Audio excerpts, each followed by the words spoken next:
எப்படி சுத்துதுன்னு கண்டுபிடிச்சு சொல்லி கொடுத்தது யாரு? நியூட்டன். அவருடைய பிரின்சிபியா நேச்சுராலிஸ் அப்படின்னு ஒரு புக் எழுதினார். அதில் தான் எழுதியிருந்தார். ஸோ நான் அது உங்களுக்கு கொஞ்சம் விளக்க பார்க்குறேன். இது என்னது? என்ன? எர்த்து. இது என்னது? ஹிமாலயாஸ். மரம், பெரிய மலை, ஏதோ ஒரு மலை இருக்குதா? இப்போ இது மேலே என்ன பண்ணுறேன்? போய் ஒரு பீரங்கி வச்சுட்டேன். போஃபர்ஸ் கன் பீரங்கி மேலே வச்சுட்டேன். வச்சு அதுலேருந்து கன்லேருந்து என்ன வரும்? புல்லட், கேனன் பெருசாக வரும். ரைட்டா? நல்லா ஃபியூயல் நிறைய போட்டு அடிச்சா அப்படி போய் விடும். இப்போ இது தள்ளி இப்படி போட்டால் என்ன ஆகும்? இது நேரம் இப்படியே போயிட்டே இருக்குமா? இப்படியே கீழே வரும். ஏன்? கிராவிட்டி. அது மட்டும் தெரியுதுல்ல, அங்கேயும் இங்கேயும் அதான் வருது. இங்க பாருங்க, இப்படி கன்னில் இப்படி புல்லட் அடிச்சா அது என்ன ஆகுது? கொஞ்சம் கொஞ்சமா வந்து இங்கே விழுந்துருது. அப்படித்தானே ஆகுது? கல் தூக்கி போட்டு அப்படித்தானே ஆகும். அதுக்கு என்ன பேருங்க? Path of a projectile is parabola. Path of a projectile is parabola. ரைட்டா? இது ஒரு பரபோலா தான் இது. இப்ப அடுத்த அதை விட அதிக வேகமா இதை செலுத்தினா என்ன ஆகும்? இந்த வெலாசிட்டி இன்னும் கொஞ்சம் கூட்டினா என்ன ஆகும்? இங்க போய் விழுவோம். இன்னும் கொஞ்சம் அதிக தூரம் போகும். இந்த தூரத்துக்கு என்ன பேரு? பரபோலால அந்த தூரத்துக்கு என்ன பேரு? ரேஞ்சுன்னு. இப்படி போட்டா அங்க போய் விழுவுது. என் காலடியில இருந்து அவ்வளவு தூரத்துல. இன்னும் வேகமா தூக்கி போட்டா இன்னும் தள்ளி போய் விழும் இல்லையா? அதுக்கு போய் ரேஞ்ச். ரைட்டா? இப்ப ரேஞ்ச் கூடிக்கிட்டே வருது. ஒரு குறிப்பிட்ட வேகம் போட்டனா என்ன ஆகுதுன்னா, என்ன ஆகுது? எர்த்துக்கு பேரலா போகுது. புரியுதா? எர்த்தோட கர்வேச்சர் இருக்குல்ல, அதுக்கு ஒட்டினாப்புல அப்படியே பேரலா வருது. அப்படின்னா என்ன ஆகும்? விழுந்துட்டு இருக்குப்பா, இன்னும் விழுந்துட்டு இருக்கு. இது மாதிரி தான் விழுவுது. ஆனா விழுவுறதுக்கு நிலம் கிடைக்கல. அப்ப என்ன ஆகும்? புரியுதா? அப்படித்தான் பூமி சூரியனை சுத்துது. சூரியன் அப்ப நான் கொஞ்சம் இப்படி வெயிட் பண்ண என்ன ஆகும்? பின்னால வந்து அந்த கேனன் என்ன அடிக்கும். ரொம்ப நேரம் வெயிட் பண்ணா கரெக்டா இப்படி சுத்திட்டு வந்து நான் இப்படி பார்த்துட்டே இருப்பேன், வருதா. பின்னால் வந்து டக்குன்னு கடற்கடன்னு கீழே இறங்கிடணும், இல்லைன்னா வம்புல மாட்டிக்கணும் இல்லையா? ஸோ இதுதான் இந்த ஆர்பிட்டல் மோஷன் காரணம். ஸோ அந்த எர்த்தானது என்ன ஆகுது? அப்படியே கீழே விழுந்துகிட்டே இருக்குது. சூரியன் மேல விழ முயற்சி பண்ணுது, ஆனா விழல. ஏன் விழல? அது வந்து கிட்டத்தட்ட பேரலா இருக்கிறதுனால. ஸோ அதனாலதான் சேட்டலைட்டும் இப்படிதான் பண்ணுவாங்க. சேட்டலைட் எப்படி பண்ணுவாங்க? ஐஎஸ்ஆர்ல மேல எடுத்துட்டு போயிட்டு இப்படி ஒரு வேகம் கொடுப்பாங்க. குறைவான வேகம் கொஞ்சம் கொடுத்தாங்கன்னா என்ன ஆகும்? அப்படியே சுத்திக்கிட்டே இருக்கும், பூமியை நோக்கி வருது. எதனால இது கிராவிட்டின்னு சொல்றோம்? இது இங்க இருக்கும் பொழுது இப்படி இழுக்குது, இங்க இருக்கும்போது இப்படி இழுக்குது. எல்லா இடத்துலையும் அது பூமியினுடைய மைய புள்ளியை நோக்கி ஒரு விசை வருகிறது. இதுதான் கிராவிட்டி.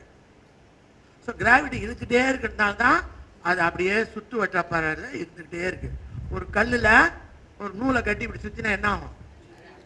போயிட்டே இருக்கும். அதுக்கு காரணம் எது? அந்த ஸ்ட்ரிங்ல இருக்கிற டென்ஷன் சொல்லுவோம். ரைட்டா? அந்த டென்ஷன் தான் அந்த கல்லை வெளியில போக விடாம ரவுண்டா போக வைக்குது, சர்க்குலரா போக வைக்குது. அதுக்கு நார்மல் ஆக்சிலரேஷன் படிப்பாங்க. படிச்சிருப்பீங்களான்னு தெரியல. சென்ட்ரிபீட்டல் ஃபோர்ஸ் படிச்சிருக்கீங்களா? Centripetal acceleration. So gravity provides centripetal acceleration. அதனால அது சுற்று வட்ட பாதையில போகுது, கீழே விழுவாம. இப்ப புரிஞ்சிருச்சா ஏன் இடிக்கலன்னு? அப்ப இடிக்காதா சார்? இடிக்கும். எப்ப இடிக்கும்? எர்த்தும் மூணும் ஒரே நார்கட்ல வந்துகிட்டு இருக்கணும், அப்ப இடிக்கும். வேற எந்த இதுவும் இருக்கக்கூடாது, வேகமும் இருக்கக்கூடாது. புரியுதா? இது இப்படி இருக்குது, இது இப்படி இருக்குது, அப்படியே வந்தா இடிக்கும். ஆனா முதல்ல பிக் பேங் ஏற்பட்ட பிறகு ஏகப்பட்ட துகள்களா போச்சுல, அது எல்லாமே வெவ்வேறு டைரக்ஷனில் மூவ் ஆகிட்டு இருக்கும். சிலதுக்கு ஒரு டைரக்ஷன் மூவ் ஆகும்போது அந்த பர்டிகுலர் ஸ்பீடு இருந்துச்சுன்னா சுற்றிக்கிட்டே இருக்கும், அப்படி சுற்றிட்டு இருக்கும். இப்போ புரியுதா உங்களுக்கு? இதை கொஞ்சம் திங்க் பண்ணி பாருங்கள், முயற்சி பண்ணி பாருங்கள், விளங்கி கொள்ள பாருங்கள். ஸோ அதனால் பல விஷயம் புஸ்தகத்தில் படித்ததோடு நிறுத்தக்கூடாது. அதை பற்றி திங்க் பண்ணி யோசிச்சாதான் உங்களுக்கு பதில் தெரியும். ரைட்டா? ஸோ எதுவுமே நம்ம எப்படி நல்லா கற்றுக்கணும்னா நம்ம என்ன செய்யணும்?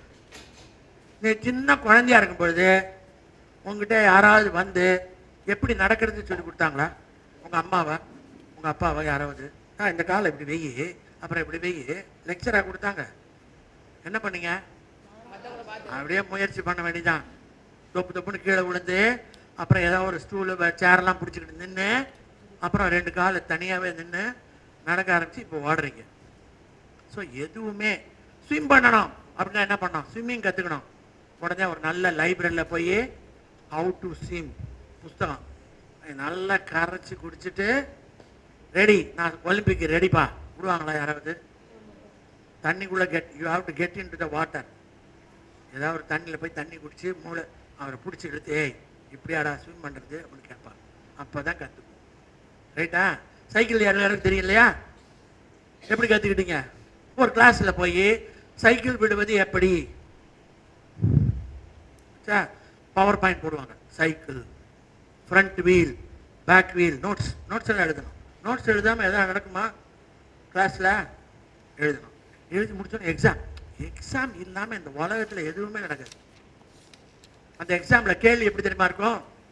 A cycle has got A 1 wheel, B 2 wheels, C 3 wheels, D none of the above.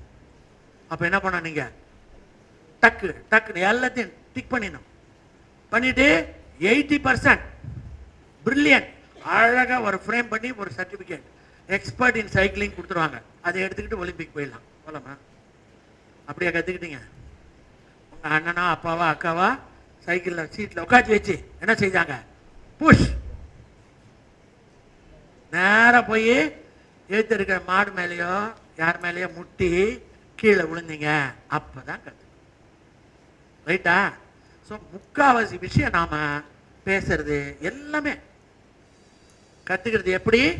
செயல்முறையில் செய்து பார்த்து கற்றுக்கணும். அப்போ என்ன எதனால் அது முக்கியம்? இந்த கீழே விழுந்தல்ல சைக்கிள்லேருந்து, அதுதான் முக்கியம் கற்றுக்கிறதுக்கு. அப்படின்னா என்ன அர்த்தம்? தவறு பண்ணுவது தான் முக்கியம்.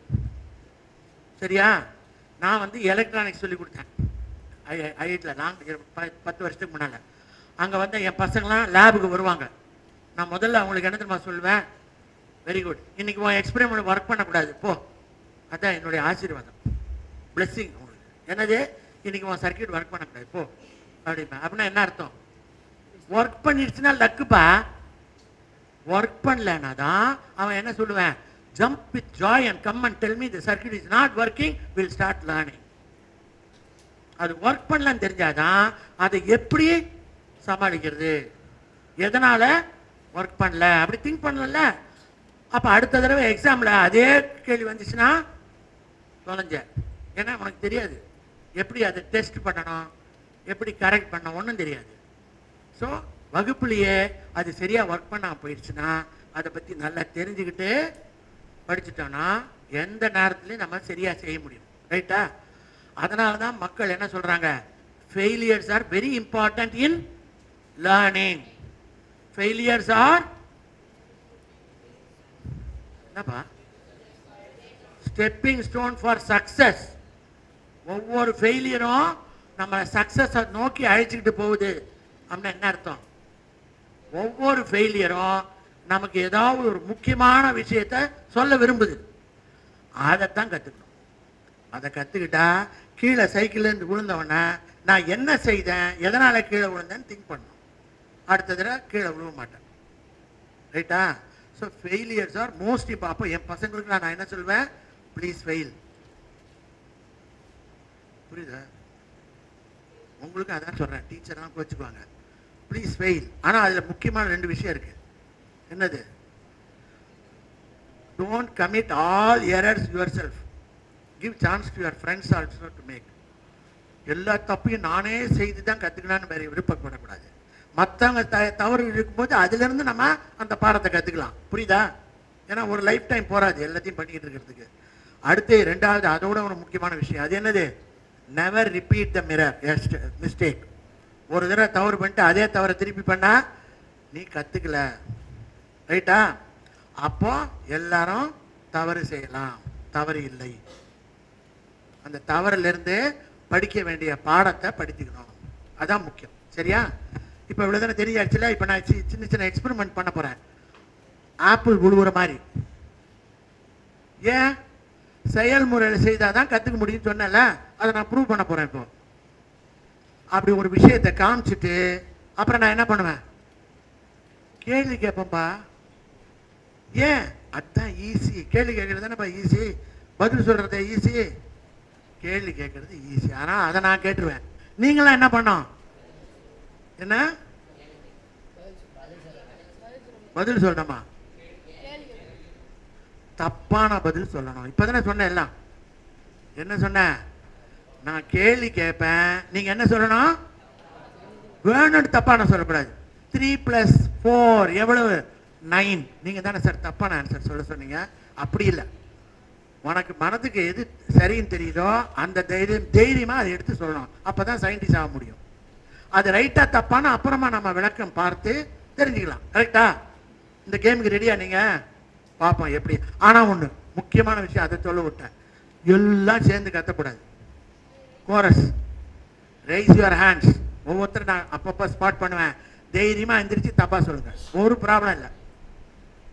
ரெடியா? வெக்கமே படக்கூடாது. ரிச்சர்ட் ஃபெய்ன்மேன் ஒரு பெரிய பிசிசிஸ்ட் இருந்தார், நொபல் லாரேட். ரிச்சர்ட் ஃபெய்ன்மேன் புக்கெல்லாம் எழுதியிருக்காரு. Feynman lectures on physics. ஒவ்வொரு பிசிக்ஸ் மாணவனும் அதை படிக்கணும். அந்த மாதிரி புக்கு இருக்குது. அவர் என்ன செய்வார்? பிரின்ஸ்டன்ல, கலிபோர்னியாவில் அவர் உள்ள கிளாஸ்க்குள்ள நுழையும் போது நிறைய சாக்லேட் எடுத்துட்டு வருவார் பேக்கெட்டில். யாராவது ஒரு பையன் கேள்வி கேட்டானா, எக்ஸலன்ட் சில்லி கொஸ்டின், இந்த சாக்லேட். எப்படி? Excellent chilli question. ஸோ அப்படின்னா என்ன அர்த்தம்? சில்லி கொஸ்டின் நல்ல கொஸ்டின் ஒன்றும் கிடையாது. எல்லா கொஸ்டினும் கொஸ்டின். ரைட்டா? உனக்கு சில்லியா இருக்கிறது இன்னொருத்தனுக்கு அது நல்ல விளங்கக்கூடிய ஒரு விஷயமா இருக்கும். அதனால உங்க வயசுல பயப்படவே கூடாது. எது ரைட்டுன்னு உங்களுக்கு தோணுதா தைரியமா சொல்லணும். ரைட்டா? ரெடியா? குட். ஆரம்பிச்சிருவோம். First experiment